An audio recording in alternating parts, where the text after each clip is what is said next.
बिस्मिल्लाहिर्रहमानिर्रहीम। अस्सलाम वालेकुम। आज 19 मार्च बरोज़ जुम्मा हम बात करेंगे 3 अहम केसेस के हवाले से। मौलाना फजलुर रहमान की मुमकिना गिरफ़्तारी। नैब ने बड़ा फ़ैसला कर लिया है। नैब पेशावर का ये बड़ा इक़दाम है जो मैं आपके साथ शेयर करूँगा।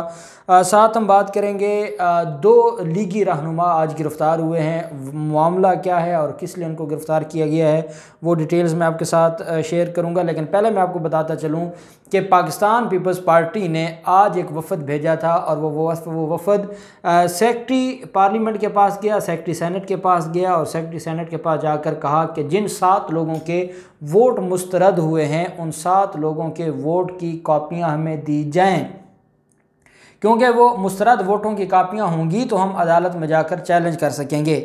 अब ये वो इनकी तरफ से मुतालबा है जिस मुतालबे की या जिस जो स्टांस है उसकी ये सुप्रीम कोर्ट ऑफ पाकिस्तान में मुखालफत करते रहे हैं और जिस चीज़ की खुद मुखालफत करते रहे हैं वही मामला ये लेकर गया सेक्रेटरी के पास। सेक्रेटरी ने कहा जी कि जब सेनेट इलेक्शन खुफिया बैलेट के ज़रिए होगा तो फिर खुफिया बैलेट की कापियाँ आपको कैसे दी जा सकती हैं, ये तो इम्पॉसिबल है।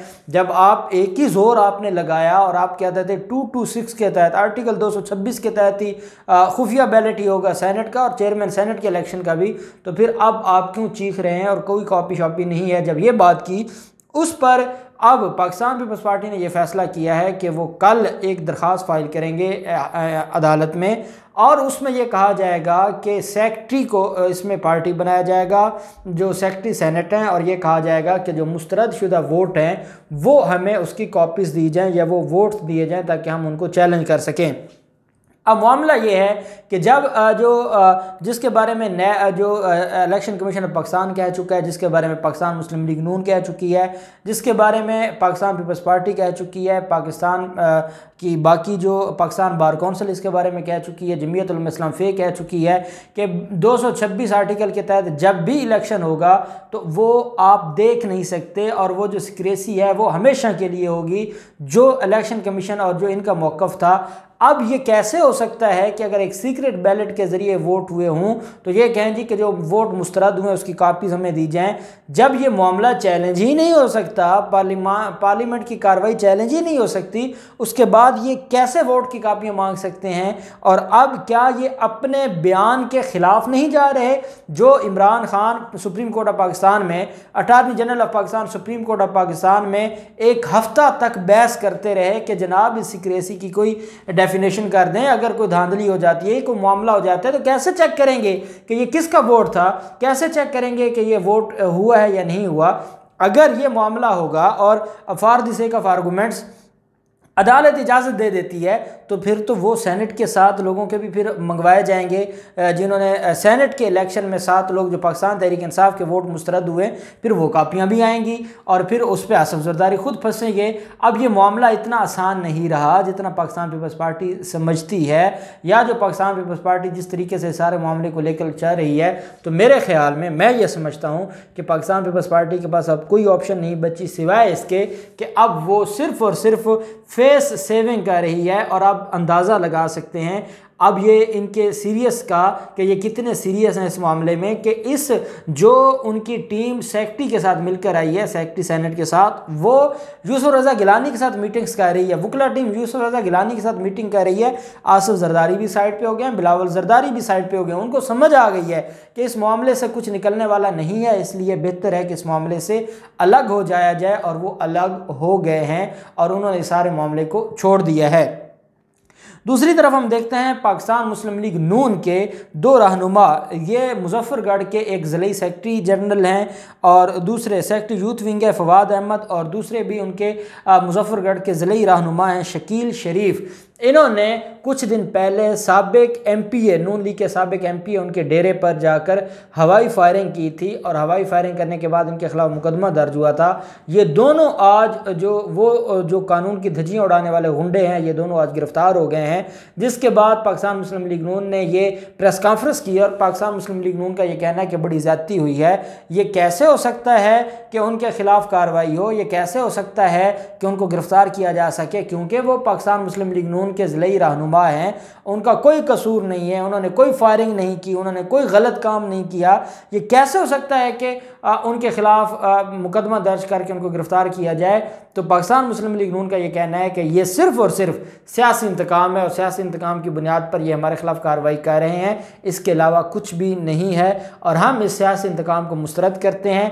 खैर, पुलिस ने इन दोनों मुलज़मों को गिरफ़्तार कर लिया और गिरफ़्तार करके थाने में बंद कर दिया है और अब इसका जो केस है ये आगे चलेगा और जिस तरीके से सरेआम ये गुंडागर्दी या बदमाशी करते हैं उसकी इनको सज़ा ज़रूर मिलेगी। अब हम आ जाते हैं मौलाना फजलुर रहमान। मौलाना फजलुर रहमान के ख़िलाफ़ जो केस है आप जानते हैं वो है आमदन से ज़ायद असासाजात केस।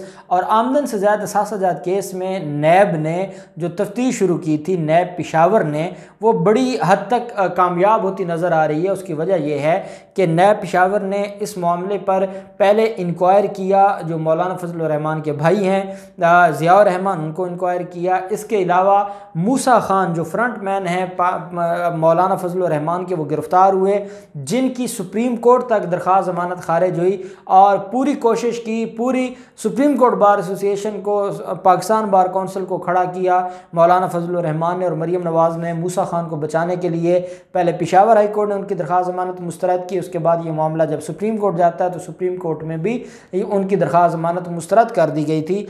अब मूसा खान की गिरफ़्तारी के बाद जो अहम पेशरफ्त सामने आ रही है, क्योंकि नैब इस सारे मामले को देख रहा है, नैब पेशावर, और नैब ने जो कार्रवाई की है इस हवाले से दो सीनियर जो पाकिस्तान तहरीक इंसाफ के रहनुमा और हुकूमती जो लोग हैं वो पहले ही दावा कर चुके हैं। और ये जो नोटिस हैं नैब के, इससे कुछ दिन पहले जो है वो जो डिस्कशन हो रही थी और फिर आज और कल इसके ऊपर खुलकर बात हुई है कि मौलाना फजलुर रहमान की गिरफ़्तारी के हवाले से नैब ने बड़ा मटीरियल इकट्ठा कर लिया है।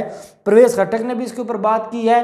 परवेज़ खट्टक का ये कहना है कि पाकिस्तान मुस्लिम लीग नून का कोई बड़ा लीडर हो या पाकिस्तान पीपल्स पार्टी का या जमीयत उलमा इस्लाम फ़े का, कहा यह गया है कि जमीयत उलमा इस्लाम फ़े के जो करप्शन है, जो उनके गैर मुल्की फ़ंड्स हैं और उनके जो आमदन से ज़ायद असासे हैं, उन हवाले से मौलाना फजलुर रहमान का जेल जाना ठहर चुका है और मौलाना फजलुर रहमान की जो गिरफ़्तारी के हवाले से इदारों ने पूरी तैयारी कर ली है। सेनेटर वलीद इकबाल ने आज ये बात की है। सेनेटर वलीद इकबाल का ये कहना है कि मौलाना फजलुर रहमान की गिरफ़्तारी के हवाले से बड़े अहम सबूत इदारों के हाथ लग गए हैं और इदारे बहुत जल्द जो मौलाना फजलुर रहमान है उनको गिरफ़्तार करेंगे। और अगर मौलाना फजलुर रहमान गिरफ़्तार होते हैं तो उसके बाद पीडीएम का क्या होगा, पूरी तहरीक का क्या होगा। और आपको एक बात नज़र आ रही होगी कि जैसे मरीम नवाज़ के ख़िलाफ़ जो नैब एक्टिव हुआ है और एक ही दिन में 2 केसेस में बुला लिया है, दूसरी तरफ कैप्टन सफदर को बुला लिया है, पूरी फैमिली का बच्चियों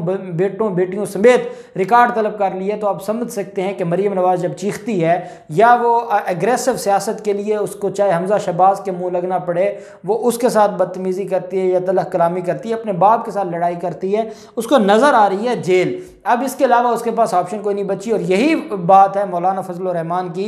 मौलाना का जो गुस्सा आपको नज़र आता है उसकी वजह क्या है कि मौलाना भी नैब की जो इंटेंशन है वो समझ गए हैं। नैब ने मौलाना फजलुर रहमान के ख़िलाफ़ आमदन से ज़्यादा असासाजात केस में मौलाना फजलुर रहमान के 2 फ्रंट मैनों को तलब कर लिया है, गुल अफजल और नूर असगर। इनको एक दफ़ा पहले भी तलब किया गया था और कुछ डॉक्यूमेंट्स ये दे आए थे और इनके डॉक्यूमेंट्स देने के बाद जो असलम गौरी है जमीयत उलमा इस्लाम फ़े का तर्जमान है, उसने ये कहा था कि बड़ी ज़्यादती हो रही है और ये ज़बरदस्ती मौलाना फजलुर रहमान के ख़िलाफ़ इनको वादा मावगवाह बनाना चाहते हैं। खैर, उस वक्त भी काफ़ी दस्तावेज़ात देकर आए थे नूर असगर और गुल अफजल। अब दोबारा इनको तलब किया गया है, ये दोबारा इनके पास कुछ दस्तावेज़ात ऐसी इनके हाथ लगी हैं ये जो नैब को देना चाहते हैं। नैब ज़राए की तरफ से ये कहना है कि जैसे ही गुल अफजर और नूर असगर की तरफ से वो डॉक्यूमेंट्स मिलते हैं तो अगला जो इक़दाम होगा नैब का वो मौलाना फजलुर रहमान की गिरफ़्तारी होगी।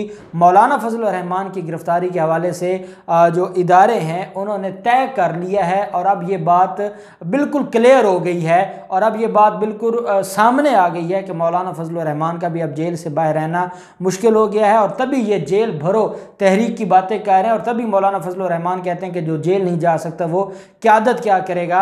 और तभी मरीम नवाज़ और मौलाना फजलुर रहमान जेल से बचने के लिए लाशें गिराने तक तैयार हो गए हैं, धमकियां देने तक तैयार हो गए हैं। मौलाना फजलुर रहमान अब दोबारा फ़िरका वारियत की बातें कर रहे हैं। इनका जो प्लान है, इनका जो मकसद है, ये हर हाल में चाहते हैं कि इस गिरफ्तारी से बचें, नैब के केसेस से बचें। वो शख्स जिसकी ना कोई नौकरी है, ना कोई कारोबार है, ना कोई बाप दादा जागीरदार थे, उसके बावजूद खैबर से लेकर कराची तक, पेशावर क्या, क्वेटा क्या, डेरा इस्माइल खान क्या, जगह जगह उसकी दुकानें नहीं हैं, प्लाजे नहीं हैं, पूरी पूरी मार्केट्स हैं मौलाना फजल रहमान की। और फिर उनका जो मदरसों का जाल है, फिर उनके लीबिया के फ़ंड्स हैं, फिर उनके इराक़ के फ़ंड्स हैं। तो ये सारे मामलात अब खुलकर सामने आना शुरू हो गए हैं। और मैं समझता हूँ अगर नैब ने गुल अफजर नूर असगर से जो डॉक्यूमेंट्स मिलने हैं, उसके बाद मूसा खान से पहले वो डॉक्यूमेंट्स हासिल कर चुके हैं, ज़िया रहमान से तफ्तीश पहले मुकम्मल कर चुके हैं, जो एक घेरा तंग किया जा रहा है मौलाना फजल रहमान के इर्द गिर्द, अगर नैब इसमें कामयाब हो जाता है तो मैं समझता हूँ कि पाकिस्तान का आसिफ जरदारी और नवाज शरीफ के बाद सबसे बड़ा मगरमच्छ अगर कोई है तो वो मौलाना फजल रहमान है। और उसको गिरफ़्तार करना ऐसे ही होगा कि पूरी कौम उनके वबाल से महफूज हो जाएगी। और उन्होंने जो कश्मीर कमेटी के नाम पर मुख्तलिफ जो इत्तेहाद थे, उनके नाम पर जितना उन्होंने मुल्क को लूटा है और जितना मुल्क को नुकसान पहुंचाया है और जितनी मुल्क में इंतहा पसंदी फैलाई है, अब उनका वक्त अंजाम आ चुके हैं। अब देखते हैं गुल अफसर नूर असगर की पेशी के बाद अब मामला किधर जाता है। जो भी डिटेल्स होंगे हम आपके साथ शेयर करते रहेंगे। अल्लाह पाक पाकिस्तान का हामी नासिर हो। बहुत शुक्रिया। अल्लाह हाफिज़। पाकिस्तान जिंदाबाद।